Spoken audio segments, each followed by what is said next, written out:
मेरी सिर्फ एक बात याद रखना, जब बाग के किनारे जाओ तो वहां बच्चों को इकट्ठा खेलते हुए देखो, तुम्हारा बच्चा तुम्हें नजर आ जाए तो उसको बेटा कह के आवाज ना देना, उसको नाम लेकर उसे पुकारना।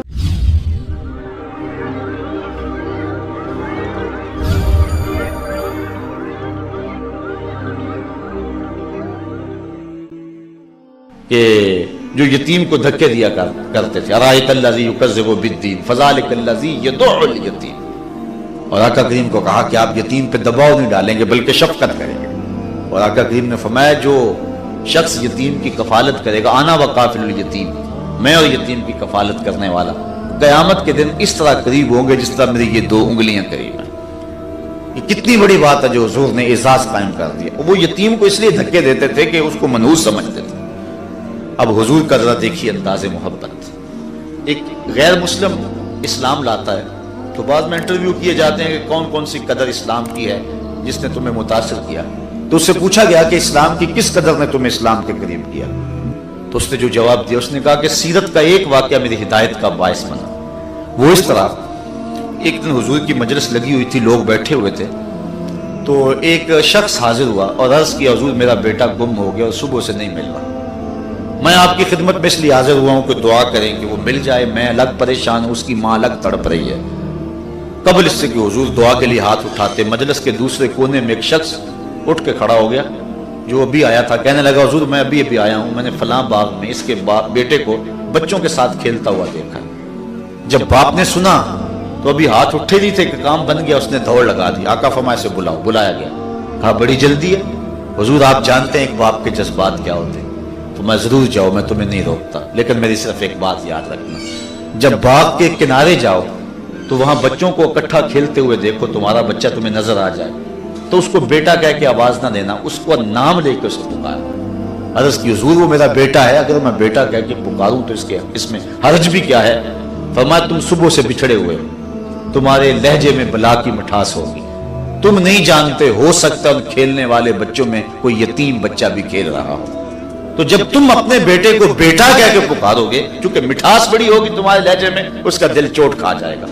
काश कि आज मेरा बाप होता तो मुझे भी बेटा कह के पुकारता। वो कहता है ये वाकया मेरी हिदायत का बायस बन गया कि इतना नज़ाकत कल्बिया का लिहाज कि कहा ये इस्लाम का मिजाज है। बेवा के सामने अपनी बीवी से प्यार ना करो, गरीब के सामने अपनी दौलत की नुमाइश ना करो, बल्कि हुजूर ने यहां तक फरमाया अपने गोश्त की खुशबू से हमसाये को तकलीफ ना दो। या तो थोड़ा सा शोरबा ज्यादा डाल लो, या ऐसे जाविये ऐसे वक्त पकाओ कि हमसाये के बच्चे सो चुके। मजदूर के बच्चे जिद कर बैठे और वो जिद पूरी ना कर सके तो फिर उनको उनके आंसू कौन पूछेगा और कौन उनको चुप कराएगा। वो क्या किसी ने कहा था, दोपहर को वो सो जाती है इस डर से, दोपहर को वो बच्चों को सुला देती है इस डर से, गली में फिर खिलौने बेचने वाला ना आ जाए। कभी उन लोगों के दुख भी हमने समझे हुए होते। हमारी हालत तो ये है कि हमारे देहातों में रिवाज है कि जब कोई शख्स अपनी बेटी को रुखसत करता है तो उसका जहेज चारपाइयों पे बिछा देते हैं और फिर एक बंदे को पैगाम दिया जाता है, एक औरत को, जाओ पूरी बस्ती में बताओ कि हमारी बेटी का जहेज देख जाए। इसको हम देहाती जुबान के अंदर रस्म वखाला कहते हैं। दिया तो अपनी बेटी को है, लोगों को दिखला रहे हैं दाद वसूल करने के लिए। बड़ा जिहाद कर दी, कमाल होगी। हमने तो दाद दे दी, 4 दिन तंदूरों पर चौपालों में यही बात हुई, लेकिन ये ना सोचा कि तुम्हारी बेटी का जहेज देखने के लिए बेवा की यतीम बच्चियां भी आई, उस मजदूर की बेटियां भी आई जो बुढ़ापे के बावजूद, कांपते हुए बदन के बावजूद कली वाला डब्बा उठा के मजदूरों वाले अड्डे पे जाके बैठता है और बूढ़ा समझ के उसे कोई कबूल भी नहीं करता। और वो कहता है मुझे 10-20 रुपए कम दे देना, लेकिन कोई उसे कबूल नहीं करता। जब दोपहर को वो अपना सामान समेट के, देसी कांडी समेट के जब वो वापस पलटता है तो कोई जानता है कि उसके कदम कितने बोझल होते हैं। जबकि वो अपनी बीवी को कह के आया था आज जो मजदूरी मिलेगी उसका आटा लेकर के आऊंगा। घर की दहलीज अबूर करना उसके लिए पुल सरात अबूर करने के मुतरादिफ होता है। और अंदर कपड़े सी के और दीगर मजदूरियां करके अपने जहेज की तैयारी करने वाली बेटियां जब अपने बाप को यूं खाली आते हुए देखती हैं तो जो कचोके, जो जख्म उनके सीने पे लगते हैं, लफ्जों में उसको बयान नहीं किया जा सकता।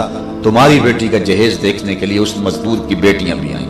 तुमने तो दाद वसूल कर ली, लेकिन जो जख्म उनके कलेजे पे लगे उसका मदावा किसके पास है। तारा टूटता सब ने देखा, ये ना देखा एक ने भी, किसकी आंख से आंसू टपका, किसका सहारा छूट गया। अल्लाह ने अपने महबूब को कहा कि महबूब फअम्मल यतीम फला तक़हर, यतीम पर दबाव नहीं डालना है। अल्लामा इकबाल अंजुमन हमायत इस्लाम ये जो लाहौर का यतीम खाना है दारुल शफ़क़त, इसके एक सालाना इजलास के अंदर एक नज़म पड़ी थी, नाला यतीम।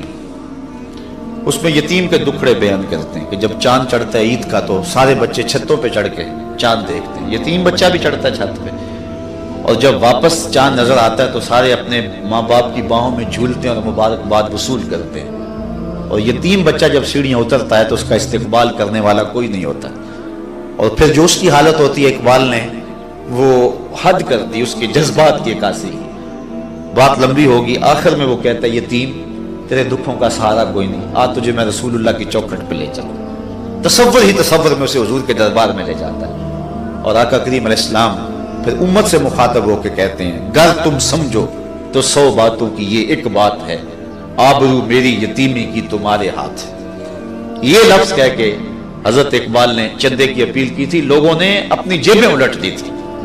तो गरीब का यतीम का सहारा आमना का लाल है। और अल्लाह ने अपने महबूब के दिल को गदाज और नरम बनाया हुआ था, इतना नरम कि जख्म किसी को हो नबी बेचैन हो जाते। यार गज़वा बदर में काफिर खून के प्यासे बन के आए थे, लेकिन 70 मारे गए, 70 कैद हो गए। हजरत बिलाल कहते हैं हुजूर मस्जिद के सेन में कभी दाएं कभी बाएं जा रहे हैं। मैंने कहा अल्लाह जो है वो मेरे माँ बाप आप पे कुर्बान हो, क्या मैं माजरा है कि आप आराम नहीं फरमा रहे? तो हुजूर ने फरमाया इनकी रस्सियां सख्ती से बांध दी गई हैं, इसलिए मुझे नींद नहीं आ रही। हजरत बिलाल ने और सहाबा ने जो आगे होकर के वो कैदियों की रस्सियों को ढीला किया, फिर हुजूर अलैहिस्सलाम जो है वो राहत फरमाई। जो काफिरों के लिए इतने शफीक और नरम दिल हैं तो वो अपनों के लिए कितने शफीक होंगे और कितने नरम दिल होंगे। इमाम राजी ने लिखा है कि हुजूर की रकाकत कल्बी का आलम यह है, लो तदखुलु शौकतुन फी रिजले अहदिकुम लबजत अला मा, फरमाया ऐ सहाबा तुम्हारे पांव में कांटा भी चुभे तो उसकी तकलीफ मुझे होती।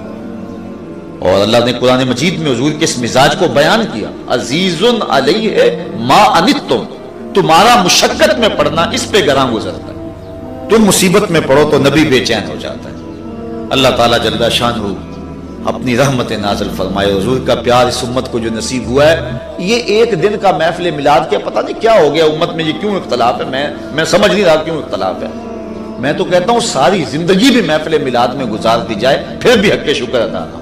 हुजूर ने इतना प्यार किया हमारे पास, अल्लाह की कसम हमारे बदन पे इतने बाल नहीं है जितने रसूलुल्लाह के एहसानात हैं। इतना करम और इतना फजल और इतना लिहाज रखा, और आज दुनिया पे जो इतना ख्याल रखते हैं कल क़यामत के दिन कितना ख्याल रखें। फअम्मल यतीम फला तक़हर, यतीम पे दबाव ना डालो, वअम्मा साइल फला तनहर, और साइल को झिड़को ना, वअम्मा बिनिअमति रब्बिका फहद्दिस, और अपने रब की नेमत का खूब चर्चा करो। अल्लाह नेमत दे, करम नवाजी फरमाए तो उसका इजहार करो, चर्चा करो, उस पर गुफ्तगू करो, उस पर बात करो, तशक्कुर बजा लाओ। हुजूर अलैहिस्सलातु वस्सलाम अल्लाह की मिन जुमला नेमतों में से सबसे बड़ी नेमत है। मुहम्मदुन नेमतुल्लाह, ये इमाम बुखारी के लफ्ज़ है। हुजूर अल्लाह की नेमत है, तो हुजूर की आमद पर फिर इजहार मुसर्रत, इजहार बशाशत, ये अहले ईमान का शेवा है, अहले ईमान का तरीका है और अहले ईमान का दस्तूर है।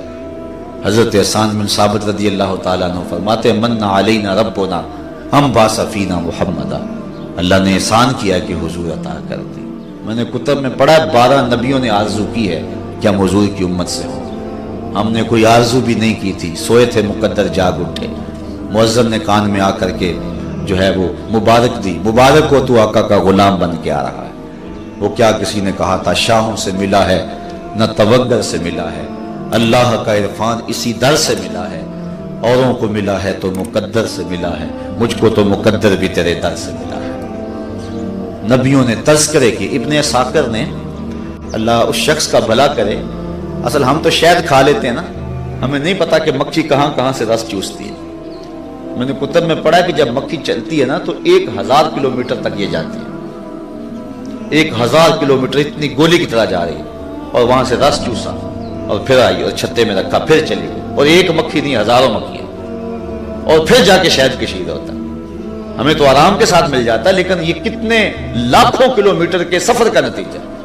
یہ حدیثیں جو ہمارے پاس ہیں یہ تو ہمیں آسانی سے مل گئی، لیکن ان محدثین نے کتنی کتنی محنت کی۔ ابن عساکر کو ابن عساکر اسی لیے کہتے ہیں کہ وہ رہتا ہی لشکروں کے ساتھ ہے، جب کوئی لشکر راستہ ہوتا تو ابن عساکر بھی چلا جاتا، لوگ تلواریں تیز کر رہے ہوتے، یہ لوگوں سے پوچھتا ہوتا یار تم نے حضور کا کوئی فرمان تو نہیں سنا؟ اگر سنا ہے تو مجھے بتاؤ۔ تو اس طرح وہ جمع کرتا رہتا۔ میرے پاس ابن عساکر کتاب نہیں ہے، اس کا خلاصہ ہے، وہ خلاصہ 40 جلدوں کے اندر ہے۔ جس کتاب کا خلاصہ 40 جلدوں کے اندر، آپ اندازہ کریں کہ وہ کتاب کتنی بڑی ہوگی۔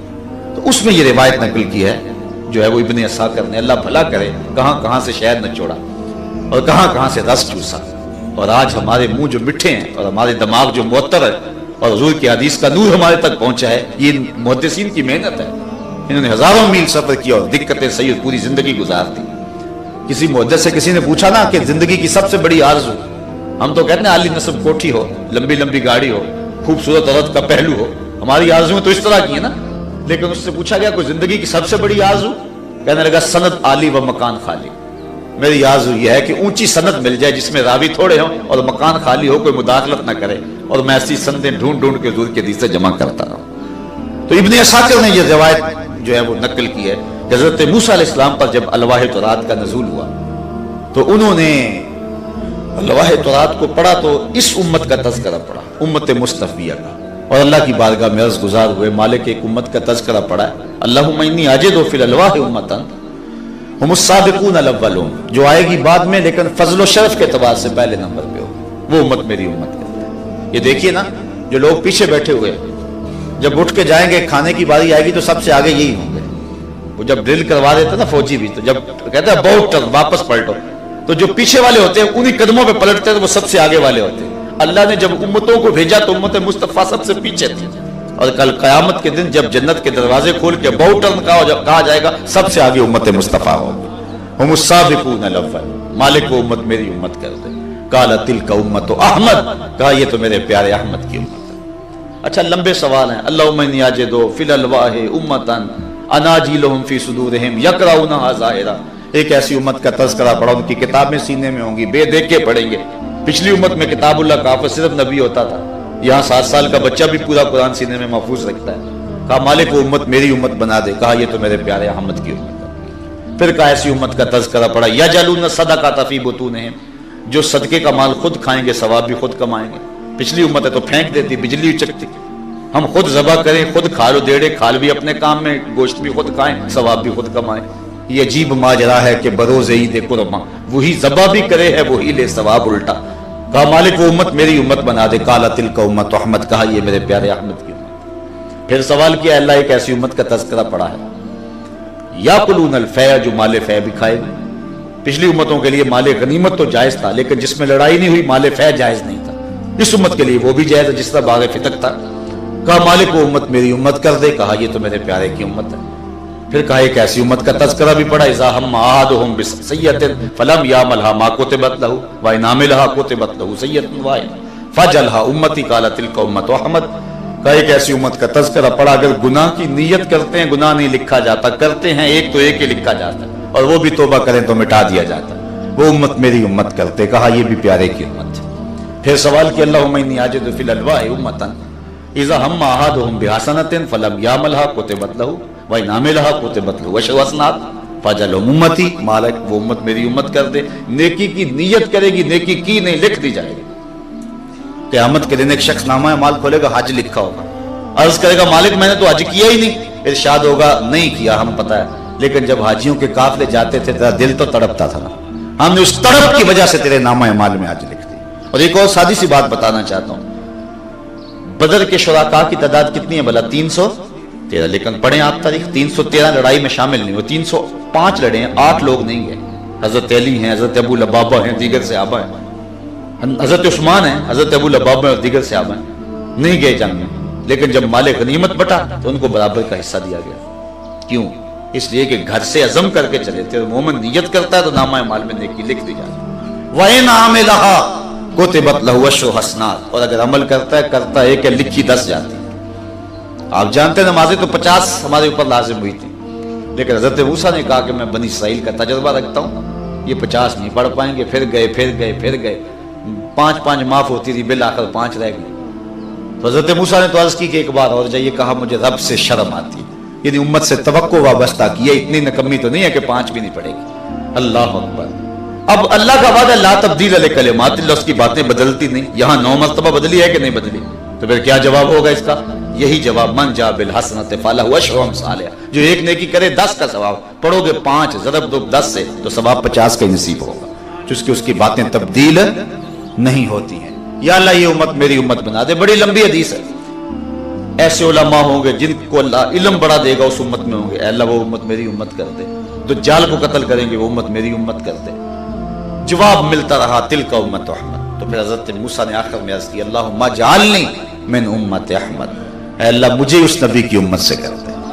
یار نبی آرزو کرتے رہے۔ حضرت عیسیٰ علیہ السلام نے اپنی قوم کو کہا، انجیل برنباس کے لفظ ہیں، یہ پہلا حصہ تو قرآن کے دامن میں بھی ہے، مبشرا برسول یاتی من بعد اسمہ احمد، کہ میرے بعد وہی آئے گا جس کا نام احمد ہوگا۔ تو ایک حواری اٹھ کے کھڑا ہو جاتا ہے اور کہتا ہے حضرت جس کے قصیدے آپ بھی پڑھ رہے ہیں کیا وہ آپ سے بھی افضل ہوگا؟ یہ ایک حواری پوچھتے ہیں، 12 حواری تھے حضرت عیسیٰ علیہ السلام کے، کہا جس کے قصیدے آپ پڑھ رہے ہیں کیا وہ آپ سے بھی افضل ہوگا؟ حیرت سے پوچھا۔ انجیل برنباس میں لفظ حضرت عیسیٰ نے کہا حیرت کی بات، افضل کی بات کرتے ہو؟ وہ تو اتنی عظمتوں کا حامل ہے، اگر اس کے نالین کے تسمے کھولنے کی سعادت ابن مریم کو مل جائے تو یہ بھی مقدر کی بات ہے، وہ اتنا رفیع المرتبت ہوگا، وہ اتنا اونچا ہوگا۔ یہ میری اور آپ کی فیروز بختی کہ ہمیں اس نبی کی امت ہونا نصیب ہوا ہے۔ تو آئیے ہم اس نبی کے دین کے لیے میدان عمل میں آئیں۔ ہمیں 5 گانا نماز بوجھ بن رہا ہے، قطن نہیں ایسا، یہ تو فرض ہے، یہ تو لازم ہے، 750 مرتبہ رب نے مختلف سیغوں کے ساتھ جو ہے وہ حکم ہمیں دیا ہے۔ آئیے میں اور آپ آج سے اس محفل کے اندر سے عزم کر کے اٹھیں کہ آج کے بعد نماز نہیں چھوڑیں گے۔ دیکھیے یہ تو میلاد کا لفظ ہے نا عربی کا، اردو میں تو اس کو یوم پیدائش کہتے ہیں، پنجابی میں جمن دیہڑا کہہ لیں گے، اور اگر چلے جائیں آپ اس کو لے جائیں انگلش میں تو اس کو برتھ ڈے کہتے ہیں۔ تو آپ جاتے ہیں جب کسی کی برتھ ڈے پہ کا تو کبھی خالی ہاتھ تو نہیں گئے، کوئی نہ کوئی تحفہ تو لے جاتے ہیں، یار وہ جس جو سے پسند ہے وہ خوش ہوگا۔ تو حضور کے میلاد پہ ہم خالی ہاتھ تو نہیں آئیں گے، حضور کو بھی کوئی تحفہ پیش کریں نا، اور وہ کون سا جس سے حضور خوش ہوں۔ اور حضور کس سے خوش ہوتے ہیں؟ جو قرۃ عینی فی الصلاۃ، میری آنکھوں کی ٹھنڈک نماز میں رکھی۔ جب حضرت بلال حبشی کو اذان کا کہتے تھے تو یہ نہیں کہتے تھے کہ بلال اذان دے، بلکہ کہتے تھے ارحنا یا بلال، بلال اٹھو ہمارے دل کو راحت پہنچاؤ۔